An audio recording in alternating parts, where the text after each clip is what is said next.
जो साधुओं को सुधारने की बात कर रहे हैं, साधुओं के किस प्रकार से व्यवस्था बनाने की बात कर रहे हैं, मैं उनसे एक प्रश्न पूछना चाह रहा हूँ। क्या उन्होंने कितने दिन अपने घर पर चौके लगाए? एक बार कोल्हापुर की बात है, आचार्य गुरुवर वहाँ विराजमान थे, चतमा चल रहा था और वहाँ मेरा भी चतमा उनके साथ में ही था। तो एक व्यक्ति आया और उसने आचार्य भगवान से प्रश्न कर दिया कि आज जो है साधुओं के पास जो गाड़ी घोड़ा इत्यादि का बहुत परिग्रह दिख रहा है महाराज जी, ये होना चाहिए क्या? आचार्य श्री ने कहा नहीं होना चाहिए। तो ऐसा कर वो परिग्रह दिया किसने? गाड़ी किसने दी? नौकर चाकर किसने दिए? कि समाज ने दिए? तो समाज छीन ले,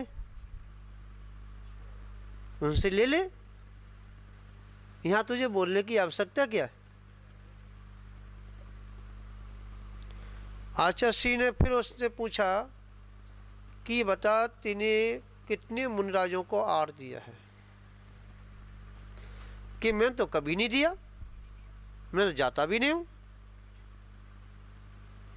तो मुनिराज के पास नहीं जाता है, मात्र ये देखने के लिए जाता है कि उसके पास कितनी घोड़ा गाड़ी मतलब उसके परिग्रह है, ये तेरे को पता है। परंतु तेने अभी तक अपने हाथों से मुनिराज को आहार नहीं दिया है, तो तू मुनिराज को क्या सुधार सकता है, क्या उसकी व्यवस्था कर सकता है? पहले हम मुनिराजों की व्यवस्था करनी चाहिए क्या, फिर उसके बाद में हम अंकुश लगाने का हमारा बनना चाहिए। परंतु आज हम साधु संतों की व्यवस्था में तो नहीं लगते, और लगते हैं स्वार्थ को लेके लगते हैं।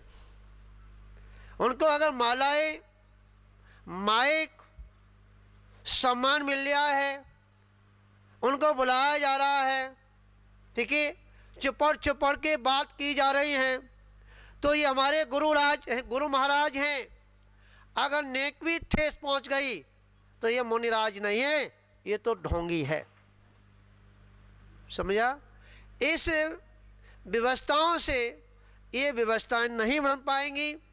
मैं उन लोगों से ये बात पहुंचाना चाह रहा हूं, जब आचार्य भगवंतों ने ये निर्णय लिया है कि कई बार यह निर्णय हो चुका कि एक साधु नगर में प्रवेश ना करे,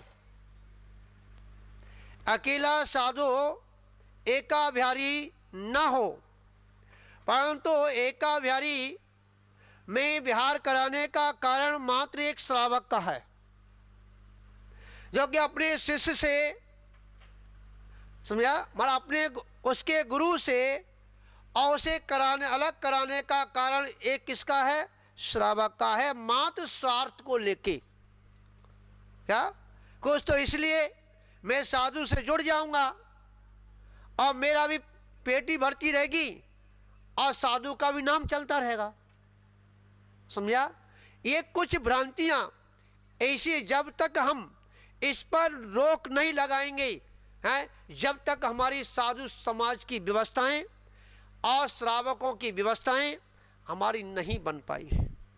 इसलिए जितने भी हमारे प्रतिष्ठित लोग हैं, जो समाज के उद्धारक हैं, जो अपने अपने को समाज के उद्धारक मानते हैं, ठीक है, या साधु के उस संरक्षक अपने को मानते हैं। वह साधु का कोई संरक्षक नहीं होता, ठीक है, परंतु मानते हैं कि हमने ये संघ बनाया है साधुओं की व्यवस्था के लिए, ठीक है। मैं उन तक ये बात पहुंचाना चाह रहा हूं। मुझे नहीं बोलना चाहिए, पर आज इसलिए बोलना पड़ रहा है कि हर कुछ समय के बाद कुछ न कुछ ऐसी घटनाएं घटित हो जाती हैं। क्या? तो मैं एक बात ये कहना चाह रहा हूं, यहाँ साधु रुके, ठीक है, अगर दिगंबर साधु रुका है तो वहां पर आर का संग नहीं रुकना चाहिए, ठीक है, वहां से दूरियां होनी चाहिए। हाँ, एक साथ नहीं, एक बिल्डिंग में नहीं, अलग अलग बिल्डिंगों, ठीक है।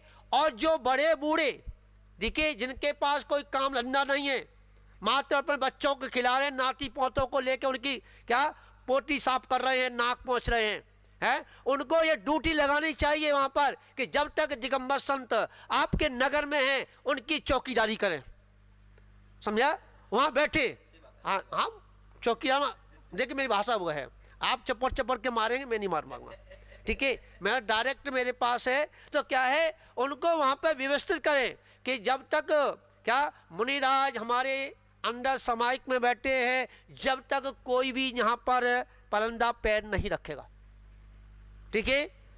और अकेली महिला, समझा, साधु के पास नहीं आनी चाहिए, ठीक है। और मैं तो ये कह रहा हूं, अगर अकेला साधु है वहां पर 2 महिला भी नहीं आनी चाहिए।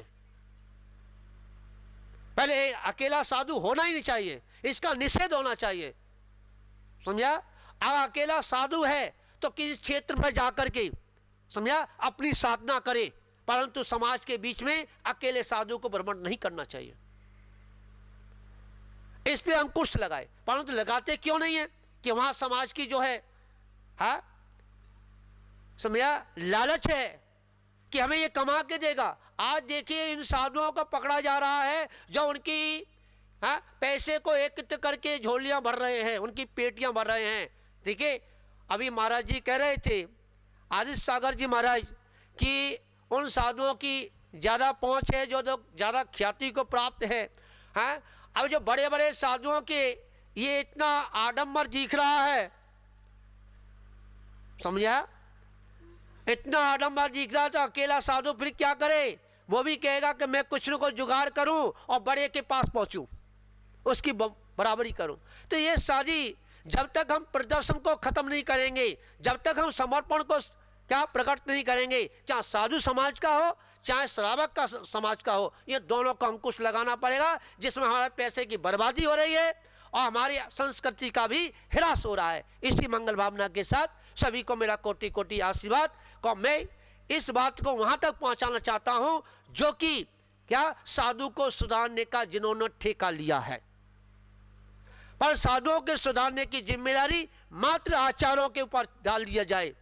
और आचार्य भी कोई गलती करता है तो उससे ही बड़ा आचार्य कोई है, वहां पर उनकी जिम्मेदारी डाली जाए। अगर उनका नहीं मानते हैं तो समाज को निर्णय लेने का पूरा अधिकार बनता है, उससे पहले क्या समाज का कोई अधिकार नहीं बनता है। इसी मंगल भावना के साथ कोटि कोटि आशीर्वाद भगवान महावीर स्वामी की